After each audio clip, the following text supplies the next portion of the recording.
ओम शांति। अॼु जी मुलिया 23/2023। मिठा मिठा बाप दादा चवंदा मीठे मीठे ॿार हाणे मनुष्य द्वारा मिले हुए मंत्र जंत्र काम में न अचणा आहिनि। हाणे मनुष्य द्वारा मिले हुए मंत्र जंत्र काम में न अचणा आहिनि।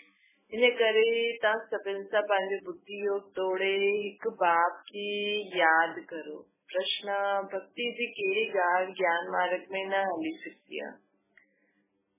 उत्तरा भक्ति में भगवान सां कृपा अथवा आशीर्वाद मांगदा आहियूं। ज्ञान में आशीर्वाद व कृपा जी ॻाल्हि न हूंदी आहे। ये पढ़ाई है ना, बाप टीचर ठही करे असांखे पढ़ाइनि था। तकदीर जो आधार पढ़ाई आहे। अगर बाप कृपा करे त सॼी क्लास ही पास थी वञे न। इन करे ज्ञान मार्ग में कृपा व आशीर्वाद जी ॻाल्हि न हूंदी आहे। हर हिक खे पंहिंजो पंहिंजो पुरुषार्थ जरूर करणो आहे। बाबा चवंदा हर हिक खे पंहिंजो पंहिंजो पुरुषार्थ जरूर करणो आहे। गीता मां हिकु नन्ढो सो ॿार आहे। ओम शांति। इहा आहे भक्ति मार्ग जे लाइ पुकार। नंढा वॾनि जी शोजी समझायो आहे कि भगत त यज्ञ तप जप आदि कंदा आहिनि। सम्झंदा आहिनि इन्हनि सां इहे सभु परमात्मा सां मिलण जा रास्ता आहिनि। इहे सभु करण सां असांखे परमात्मा मिलंदो, ईअं सोचदा आहिनि भगत। पोइ ईश्वर खे सर्वव्यापी चइण मां बि उन्हनि जो रूप आहियां, मुंह में बि भगवान आहे, इहे चइण त कूड़ थी वियो न। हिकु तरफ़ चवंदा कि असां भगवान सां मिलण जे रास्ता आहिनि, ॿियो तरफ़ चवंदा कि असां ई भगवान आहियूं, असां में भगवान आहे, मां हुनजो रूप आहे। त इहे कूड़ थी वियो न। उहो कोई दुख सहन न कंदो आहे। भगवान त कोई दुख सहन न कंदो आहे। भगवान त अलॻि चीज आहे न। असां त दुख सहन कंदा आहियूं त असां में भगवान कीअं थी सघंदो आहे? यही मनुष्यनि जी भूल आहे, जंहिंजे कारण दुख भोगनि था। तव्हां में बि कोई वीरलो बाप खे ॼाणंदो हूंदो। माया घड़ी घड़ी बुलाए ॾींदी आहे। बाप त बार बार चईंदो आहे, तव्हांखे श्रीमद ईंदो आहे कि पंहिंजी खे आत्मा सम्झी मूंखे यादि करो। इहा आहे श्रेष्ठ श्रेष्ठ मत।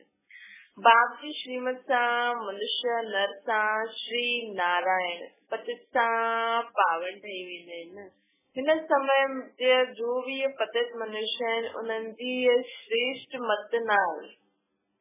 भगवान भी चईंदो आहे कि भ्रष्टाचारी आसुरी संप्रदाय आहे। बाप चईंदा आहिनि तव्हांजो देवी देवता धर्म ॾाढो सुख ॾियण वारो आहे, तव्हां ॾाढो सुख पातो आहे। इहे ठहियल हिकु ड्रामो आहे। इनखे भगवान शो ठाहियो अथई।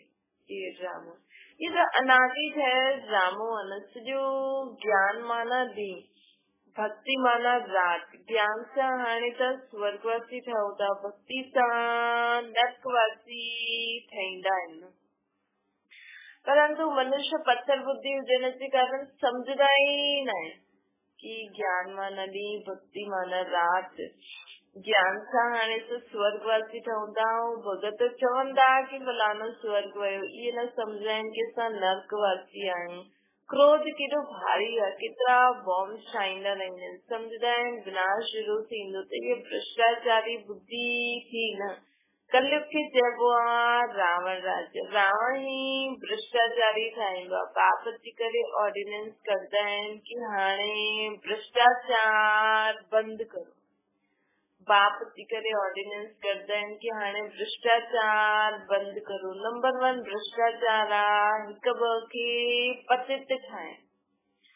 बाबा चवंदा नंबर 1 भ्रष्टाचार आहे हिक ॿ आत्मा जॾहिं हिक ॿिए खे पतित ठाहींदी। इहा आहे ही वैश्यालय। कलयुग भारत खे वैश्यालय चइबो आहे। हाणे विख सां पैदा थींदा आहिनि। सत्य खे चइबो आहे शिवालय। शिव बाबा जो स्थापन किया वो पवित्र भारत। लक्ष्मी नारायण आदि के चइबो आहे सर्वगुण संपन्न, 16 कला संपूर्ण निर्विकारी। कोई प्रश्न न उथी सघंदो आहे कि ॿार कीअं पैदा थींदा। जबकि तव्हां ॿार योग बल सां विश्व जा मालिक ठही सघंदा आहियो त योग बल सां छा न थी सघंदो आहे। बाप चईंदो आहे त योग बल सां श्रीमत ते स्वर्ग जा मालिक ठही वेंदा आहिनि। त उते योग बल सां ॿार बि पैदा थींदा हूंदा। बाहुबल सां सॼी सृष्टि ते राज्य न करे सघंदा आहिनि। उन्हनि जो आहे बाहुबल, तव्हांजो आहे योग बल। तव्हां सर्वशक्तिवान बाप सां योग लॻाईंदा आहिनि। सर्वशक्तिवान ख़ुदि चईंदा आहिनि कि मूंखे यादि करो त तव्हांजा विक्रम विनाश थी वेंदा, परंतु कोई जी बुद्धि में ठहरंदो न आहे। उन समय हा कंदा रहंदा आहिनि, पोइ भुलिजी वेंदा आहिनि। बरोबर भगवान बेहद जो बाप असांखे राजसिक सिखलाए करे ज्ञान सां असांजो श्रृंगार कंदा आहिनि। करनि था पोइ बि बुद्धि में वेंदो न आहे त चईंदा आहिनि हुननि जी तकदीर में न आहे, इन करे तदबीर न कंदा आहिनि। टीचर त सभिनि खे पढ़ाईंदो आहे, पोइ कोई केतिरो पढ़े, कोई नापास थी वेंदो आहे। टीचर खे थोड़ी चईंदा आशीर्वाद करो। पढ़ाई में आशीर्वाद कृपा आदि न हलंदी आहे। ज्ञान मार्ग में त बाप तव्हांखे नमस्ते कंदा आहिनि।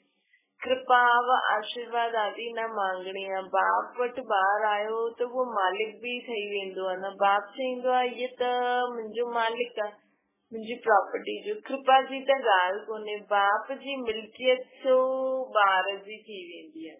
जीअं ॿार पैदा थी वेंदो आहे त बाप जी मिल्कियत सो ॿार जी थी वेंदी आहे। हा, बाक़ी ॿारनि खे सुधारण उहो बि पोइ टीचर जो कमु आहे। टीचर चईंदा पढ़ो, पढ़ण तव्हांजो कमु आहे। कृपा छा कंदासीं, गुरु जो बि फर्ज़ आहे रास्तो ॿुधाए। सदगति मार्ग आहे, आशीर्वाद जी ॻाल्हि न आहे। इहा त हिकु ई बाप टीचर गुरु आहे। टिन्हिनि सां कृपा मांगण जी ॻाल्हि न आहे। बाबा चवनि था टिन्हिनि सां कृपा मांगण जी ॻाल्हि न आहे। बेसम्झ मनुष्य खे बाप ॾेई सम्झ ॾींदो आहे। इहे त हुननि जी आशीर्वाद ई आहे न। बाक़ी हुन ते हलण इहा ॿारनि जो कमु आहे। बाबा असांखे त सम्झ ॾींदो आहे, इहा बाबा जी आशीर्वाद ई आहे। बाक़ी हुन ते हलण असांजो कमु आहे। ॻायल बि आहे श्रीमद भॻवान वटि, उहा आहे ई ऊच ते ऊच। हुननि जी मत बि ॾाढी ऊची आहे। श्रीमत सां त श्रेष्ठ देवी देवता ठहो था न, नंबरवार पुरुषार्थ अनुसार। तव्हां बि सम्झी सघंदा आहियो त केतिरे मार्क्स सां पास थींदा।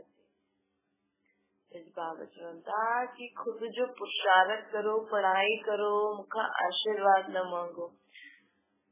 पूरो न पढ़ंदा त नापास थी वेंदा। बाबा चवंदा आहिनि ॿार बि सम्झी सघंदा आहिनि कि असां केतिरे मार्क्स सां पास थींदासीं। स्कूल में स्टूडेंट सम्झी त सघंदो आहे न, असां पूरो पढ़ियो न आहे, हिन करे हाणे नापास थी वेंदासीं।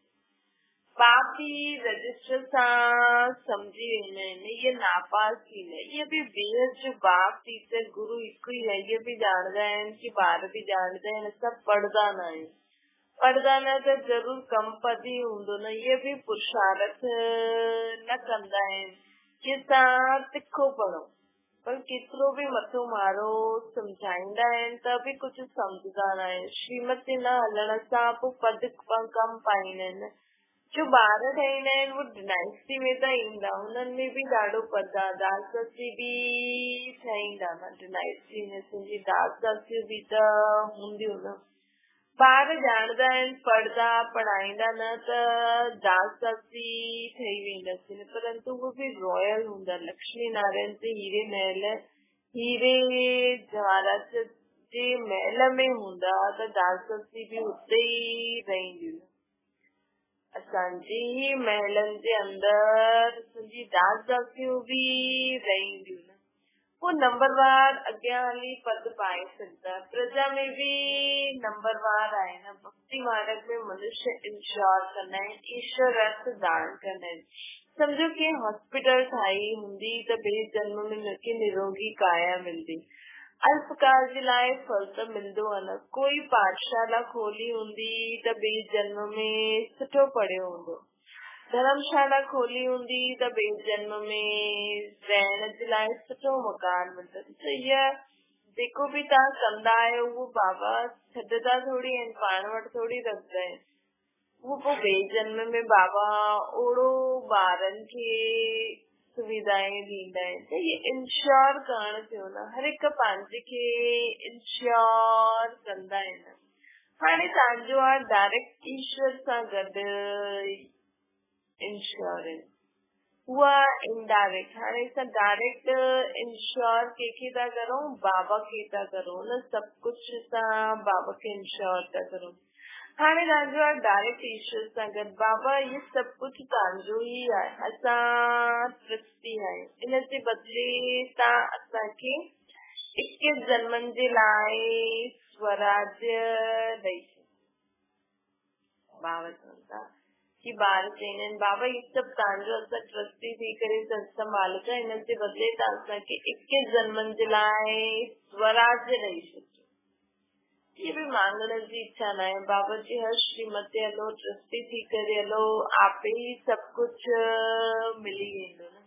ये थियो डायरेक्ट बाप खे इंश्योर करणु 21 जन्मनि जे लाइ। बाप चवंदा आहिनि पंहिंजो बैंक वैकेट सभु सत्युग में ट्रांसफर करे छॾियो। असां बुद्धि सां असांजो कुझु बि न हुजे असांजी बुद्धि में, सिर्फ़ु हिकु बाबा, ॿियो न कोई। जीअं लड़ाई लॻंदी आहे त पोइ नंढा नंढा राजायूं वॾे राजाउनि वटि पंहिंजी मिल्कियत रखंदा आहिनि, पोइ लड़ाई जॾहिं पूरी थींदी आहे त वॾनि खां वापसि वठी वठंदा आहिनि। बाबा त हिन ॻाल्हियुनि जा अनुभवी आहिनि, ब्रह्मा बाबा। बाप बि ॼाणंदा आहिनि, इहे दादा बि ॼाणंदा। सम्झणो खपे असांजो दादा द्वारा बाबा खां असांखे वरसो मिलंदो आहे न। बाप पढ़ाईंदा आहिनि हेवनली गॉड फादर, वो बाप आहे न, इहे न आहे, इहे दादा आहे। बाबा जी बाप बि ॼाणंदा आहिनि, दादा बि ॼाणंदा आहिनि, सभु कुझु सम्झाइणो खपे कि असांजो दादा द्वारा बाबा खां वरसो थो मिले। बाप पढ़ाईंदा आहिनि हेवनली गॉड फादर, वो बाप आहे, इहे न आहे, इहे दादा आहे न। पहिरियों ज़रूर दादी जो ठहिणो पए। बाबा असां तव्हांजा आहियूं, तव्हांखां असां वरसो वठूं था न।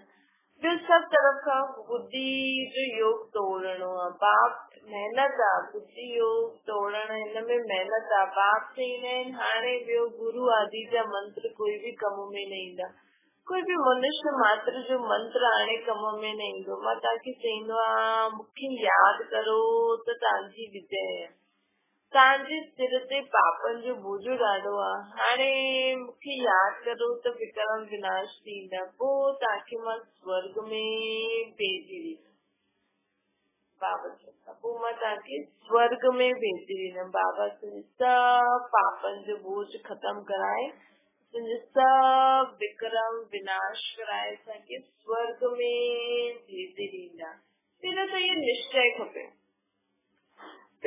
निश्चय खपे, निश्चय न कि असां बाबा खे यादि कंदासीं त बाबा विक्रम विनाश करे छॾंदा, पोइ असांखे स्वर्ग में मोकिलंदा। इहो निश्चय खपे कि हाणे अचण वारी दुनिया कहिड़ी आहे, हालात सभु ॾिसी कंदा त हाणे त जल्दी निश्चय अचणो खपे। निश्चय न त बाबा बुद्धि जो तालो बि न खोलंदा आहिनि, धारणा न थींदी आहे न। बाप जा ठहिया त वरसे जा बि अधिकारी थी। जेसिताईं बाबा खे बाबा सम्झी करे उहा आत्मा नथी हले कि मुंहिंजो पीउ मूंखे चए थो, तेसिताईं बाबा बुद्धि जो तालो बि न खोलंदो।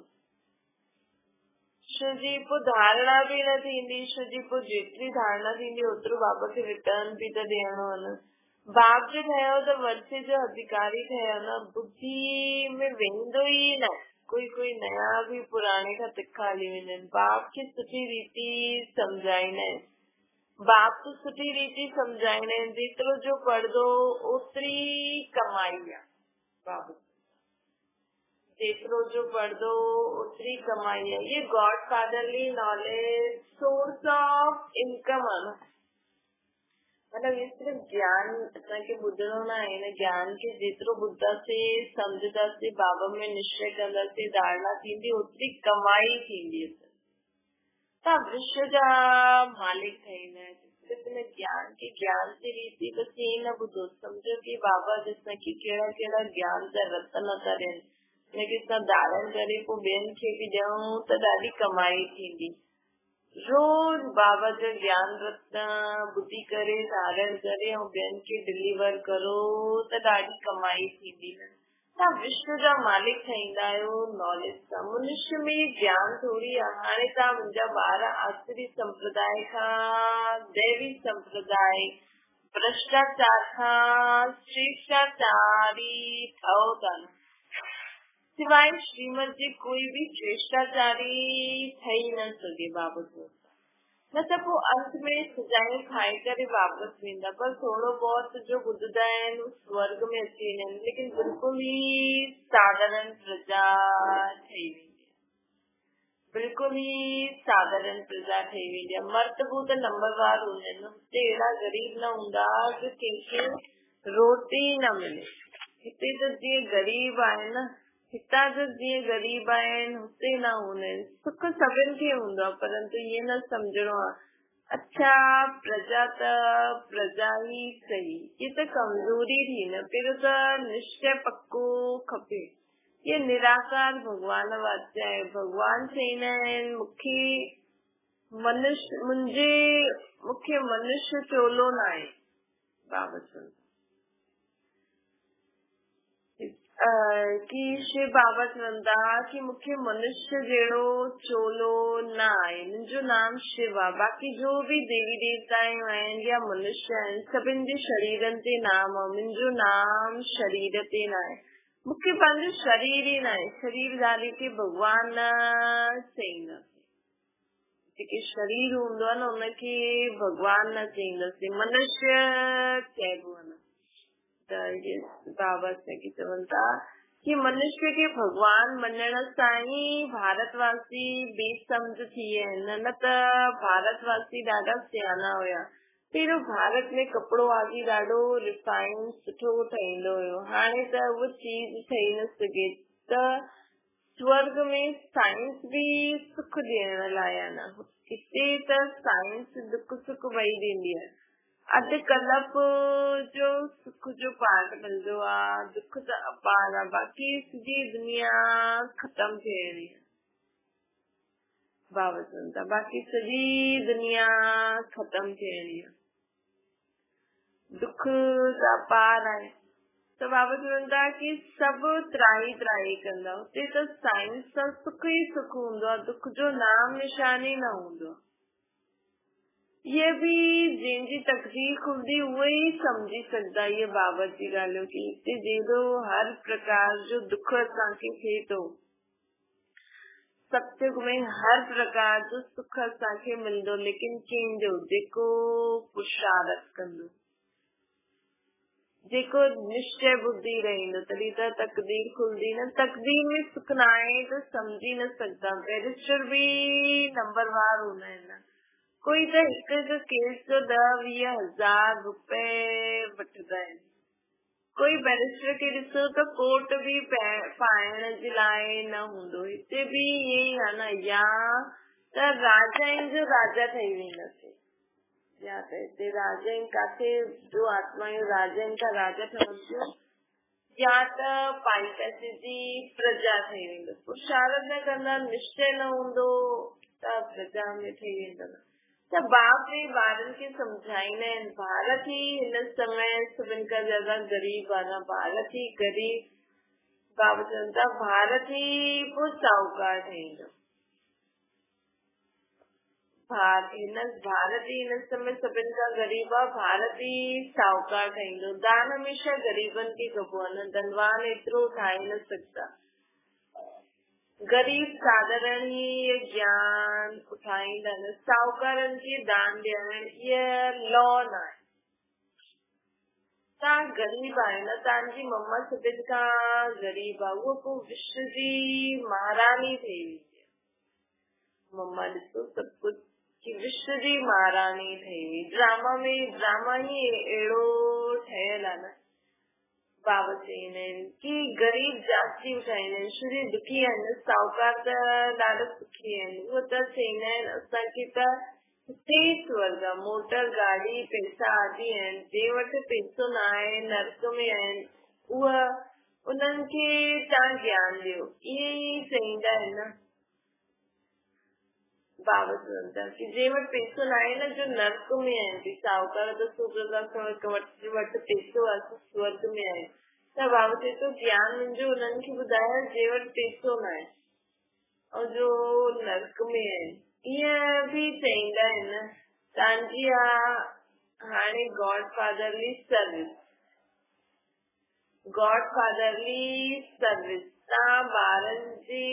तव्हां भारत जो सच्चा सर्वेंट आहियो बाबा असां भारत जो सच्चा सर्वेंट आहियूं उहा आहिनि सोशल वर्कर जिस्मानी मनुष्य खे थोरो सुख ॾींदा आहिनि ये तो सॼी सृष्टि के साफ करे पवित्र सुखी ठाहे ॾींदे बाबा तो सॼी सृष्टि के पवित्र साफ सुथरो करे हर मनुष्य आत्मा के भी साफ सुथरो करे एकदम पवित्र सुखी ठाहे छॾंदा आहिनि ये तन मन धन सां भारत जी सेवा कंदा आहिनि करनि था अञा बि अच्छा मीठी मीठी सिकिल जे ॿारनि सुठी माता पिता बाप दादा जो यादि प्यार और गुड मॉर्निंग रूहानी बाप जी तो सभेनि रूहानी ॿारनि खे नमस्ते असांजी बि रूहानी माता पिता बाप दादा खे यादि प्यार गुड मॉर्निंग और नमस्ते वरदान धारणा जे लाइ मुख्य सार पंहिंजो पुराणो बैंक बैगेज 21 जन्मनि जे लाइ ट्रांसफर करे छॾियो इंश्योर ते करे ट्रस्टी थी करे रहणो पंहिंजो पुराणो बैग बैगेज 21 जन्मनि जे लाइ ट्रांसफर करणो इंश्योर करे ट्रस्टी थी करे संभालणो ॿियो निश्चय बुद्धि ठही पढ़ाई पढ़णी आहे गरीबनि खे ज्ञान ॾींदा ॾियो गरीबनि खे ज्ञान ॾींदा आहिनि न बाबा भारत खे पवित्र ठाहिण जी रूहानी सच्ची सेवा कंदा आहिनि निश्चय बुद्धि ठही पढ़ाई पूरी करणी आहे गरीबनि खे ज्ञान दान ॾियणो आहे भारत खे पवित्र ठाहिण जी सच्ची रूहानी सर्विस करणी आहे वरदान आहे पंहिंजे हर कर्म बोल द्वारा हलंदे फिरदे हर आत्मा खे शिक्षा ॾियण वारा मास्टर शिक्षक जी अॼुकल्ह हल्दी फिरदी लाइब्रेरी हूंदी आहे ईअं तव्हां बि हल्दी फिरदी मास्टर शिक्षक ठहो सदा पंहिंजे साम्हूं स्टूडेंट्स ॾिसो अकेला न आहिनि सदा स्टूडेंट्स साम्हूं आहिनि सदा स्टडी करनि था ऐं कराइनि बि सदा स्टडी बि कंदा रहो कराईंदा बि रहो योग्य शिक्षक कॾहिं स्टूडेंट जे अॻियां अलबेलो न थींदो अटेंशन रखंदा आहिनि योग्य शिक्षक पंहिंजे मथां अटेंशन रखंदा आहिनि ताकी ॿार मूंखां सिखे योग्य शिक्षक कॾहिं स्टूडेंट खे जे अॻियां अलबेलो न थींदा आहिनि तव्हां सुम्हंदा आहियो उथंदा आहियो हलंदा आहियो खाईंदा आहियो हर समय सम्झो असां वॾे वॾे कॉलेज में वेठा आहियूं स्टूडेंट्स असांखे ॾिसनि था असां वॾे वॾे कॉलेज में वेठा आहियूं स्टूडेंट्स असांखे ॾिसनि था ये असांखे सदा यादि रहे बाबा चवनि था की स्लोगन आत्मा निश्चय सां पंहिंजे संस्कारनि खे संपूर्ण पावन ठाहिण ई श्रेष्ठ आत्मा निश्चय करे पंहिंजे संस्कारनि खे संपूर्ण पावन ठाहिण ये ही श्रेष्ठ योग आहे अच्छा ओम शांति बाबा खे यादि करो